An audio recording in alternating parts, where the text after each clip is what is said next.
You are being observed, followed, monitored by a multitude of all-knowing, unblinking eyes. You thought no one saw you that time you scratched your balls and then immediately smelt your hand, but we saw, and we all thought you were gross. But worry not, citizen, for you have nothing to fear, as long as you have nothing to hide. Welcome to Ordinary Things, where ordinary things are explained. Today's ordinary thing? Security cameras.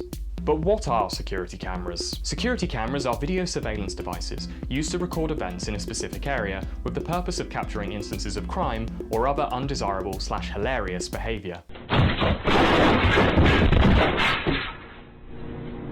Hey Ron. Hey Billy. Security cameras can be found in public places and on commercial and private property. They're pretty much everywhere, other than anywhere near Jeffrey Epstein's jail cell. In 2016, it was estimated that there were 250 million security cameras operating worldwide, and that's just the cameras they're telling you about. But where did security cameras come from? As soon as cameras were affordable and portable enough, they were being used to spy on people. What you're viewing here is the earliest known surveillance film to function as evidence in a British court. 14 of these men were later prosecuted not for the crime of stealing each other's outfits, but for running an illegal street corner gambling operation.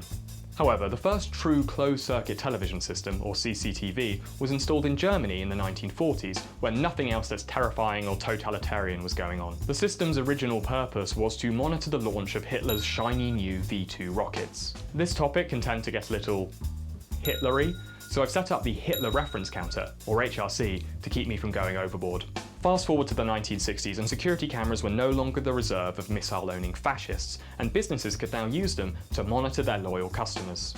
In this newsreel from 1965, we see a state-of-the-art photographic surveillance system using the same kind of camera your unemployed ex-boyfriend uses to take pretentious Instagram photos. But security cameras had uses beyond snapping shoplifters, and in the 1970s, the technology caught up with our need to know what everyone was up to. In this nostalgic Thames TV documentary, we see how CCTV was being used to alleviate London's traffic congestion. Britain in the 70s, where the food, furniture, and faces were all somehow the same shade of beige. But it was another regrettable 1970s trend which truly sparked the explosive proliferation of security cameras. Terrorism. While governments have been blowing people up since the invention of dynamite, the 1970s saw non-state militias, religious fundamentalists, and wacky forest-dwelling weirdos get in on the action. Security camera systems began springing up in high-density areas where terrorist attacks were more likely, but this was an expensive, not to mention Hitlerian measure. So states had to find other excuses to justify spending so much cash in order to spy on their largely non-terrorist populations. In Britain, that excuse was rising rates of violent crime. In 1979, Britain elected Margaret Thatcher, whose government saw CCTV as the perfect preventative cure for low-level street offences. CCTV fit into Thatcher's philosophy of finding private sector solutions to problems usually solved by public sector spending. Ladies and gentlemen, we're leaving Downing Street for the last time. But once we'd kicked the Wicked Witch of the Right back over the rainbow, security cameras continued to proliferate like flying monkeys. While the rest of the world was collecting Pogs and Pokemon cards, Britain began hoarding security cameras. As CCTV also served a political purpose for the comparably left-wing Labour government in the 1990s, who had historically failed to look tough on crime and rooting out criminals. Shame they haven't invented a camera that can root out all the anti-Semites in their own party. And so, like a nation of frogs left in progressively warming water, by the time anyone noticed that our every move was being monitored, we'd already been boiled into delicious frog soup. We had entered the age of mass surveillance. Britain is now the most surveilled nation in the Western world, with one camera for every 32 citizens. But what is mass surveillance?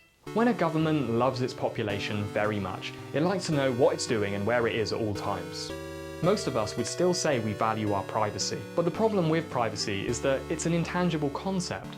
It's something we feel, and our sense of what privacy is morphs with the cultural moment, so it can be quite difficult to advocate for it in the face of concrete statistics and scare tactics available for issues like crime and terrorism.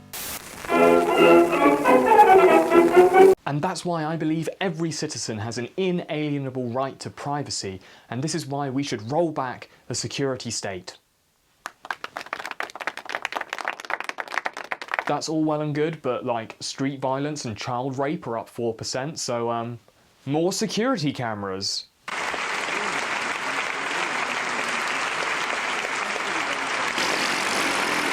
But does surveillance work? In terms of violent crime prevention, that's a tricky question, with answers ranging from sort of to not really. Because until we can get all Minority Report up in this bitch, it's pretty difficult to build reliable statistics on events that don't end up occurring. A British Home Office study in 2005 found that CCTV had very little impact on crime or fear of crime, except in the case of minor vehicle-based offences. It certainly has no effect on terrorism, where being seen committing the crime is largely the point. But where CCTV is undeniably effective is in prosecution. In 2009, it was found that 95% of murder cases in the UK use some kind of CCTV footage as evidence. It's pretty hard to argue your innocence to a crime when a camera caught you in the act. Unless you're wearing an American police badge, in which case the crime doesn't count. Over in the States, those freedom and flag-loving yokels are a little more skeptical of security cameras getting all up in their business. But unfortunately for them, surveillance is as American as flaming hot Cheetos mac and cheese bundt cake. Police forces and tech entrepreneurs have been going over the heads of the American people for years now. Literally, because they've been putting their security cameras up in the f***ing sky, where Americans can't see or shoot at them.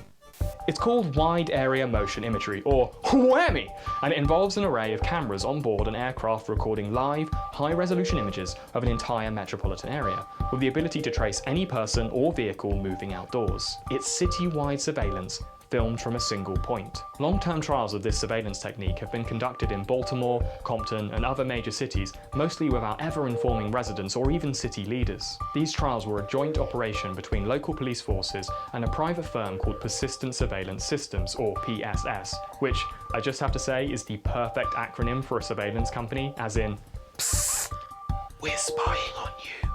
I know this can all sound a bit Alex Jones, but it's all true. And don't worry about this, it's just to protect me from the Clinton Foundation's suborbital gay thoughts laser. And it must be working, because I haven't had a single gay thought since I started wearing... Damn. It can be hard to have a mature conversation about mass surveillance without sounding like a conspiracy theorist or someone who stores computer hard drives in their crawl space for totally innocent reasons. And it can be especially difficult when the only book anyone in the media seems to have read on the topic was written in 1949. American news commentators seem to use the novel like I use sriracha sauce. That shit goes on everything.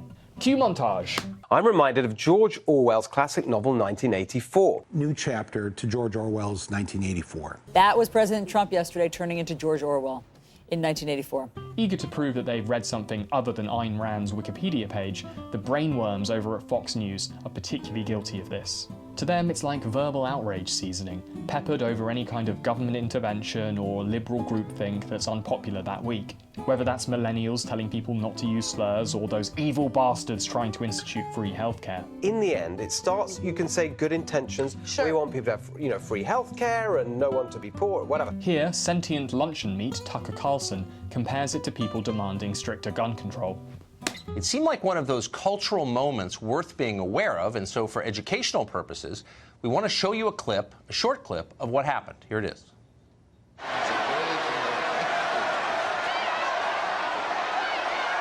Wait, sorry, I'm so sorry. That was actually the 2 minutes hate scene from 1984. Oh, salient point there, mate. But hang on, maybe I didn't give him enough time to develop his argument. Let's watch another short clip.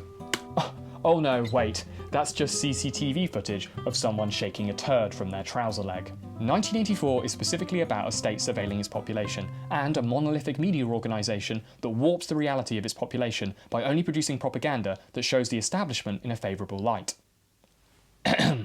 The real problem with security cameras is that once large-scale surveillance systems are put in place and relied upon by law enforcement, it's nearly impossible to reverse course. So even if you trust your government to spy on the right people, there's still the real risk that that infrastructure will still be in place when a government you don't trust saunters into power. And to see what that might look like, we only have to take a slow train to China, where they are currently going full City 17. As with Olympic opening ceremonies and producing mass-murdering dictators, China are the undisputed champions of mass surveillance.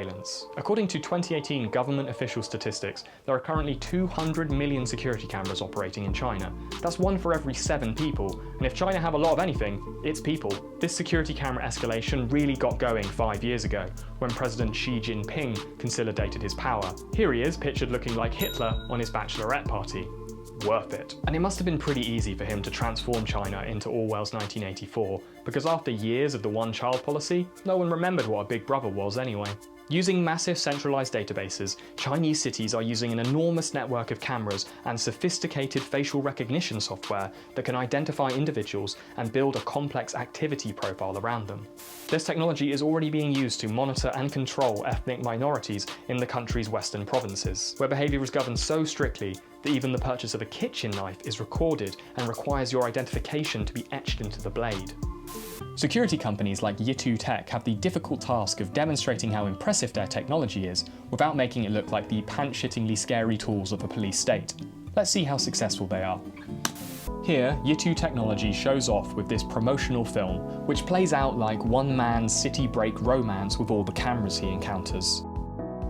It highlights his ability to pay for things with his face and access self-service stores, inadvertently suggesting a sci-fi future where an artificial intelligence could literally restrict your access to food. It also shows how the city's AI cameras work in tandem with China's phone app edition of HAL 9000.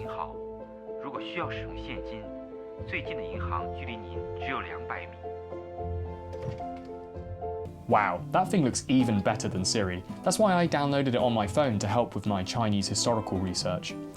Chinese Siri, what happened on the 4th of June 1989 in Tiananmen Square? A group of students gathered to have a delightful picnic. An enjoyable day was had by all.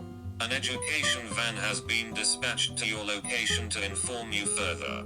Now that's service. 第一次看到，只要一副眼镜，就能轻装上阵，保障会场安全。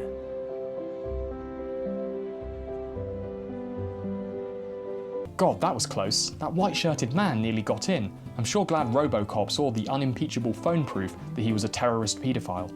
China's control over its population is terrifying. But the recent badass democracy protests in Hong Kong have found a small form of resistance to these facial recognition cameras.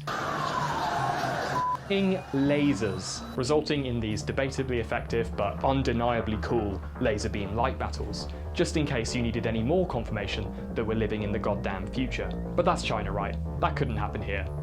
Except that it already is. Like a clipboard-wielding charity worker getting paid on commission, this technology is already on your street and in your face. Advanced facial recognition cameras are already being used in London by both the Met Police and private companies, including prominent property developers and Google. And of course, we've been providing these guys with an expansive book of our faces for over a decade now. But there is hope. In what I'm sure has nothing to do with California's recent legalization of weed, San Francisco are getting a little concerned that someone might be watching them.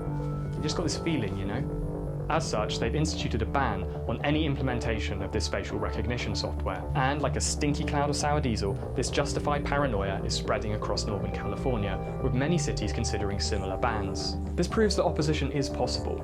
It just takes a bit of awareness, direct political action, and Wait, who are you guys?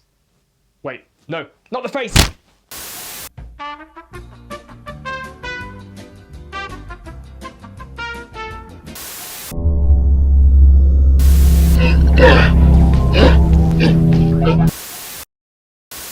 You know, maybe I was wrong. Maybe I hadn't truly considered all the benefits of security cameras. After all, without them, we wouldn't have classic YouTube content like this. Ha ha ha ha! Another one. Another one. Another one.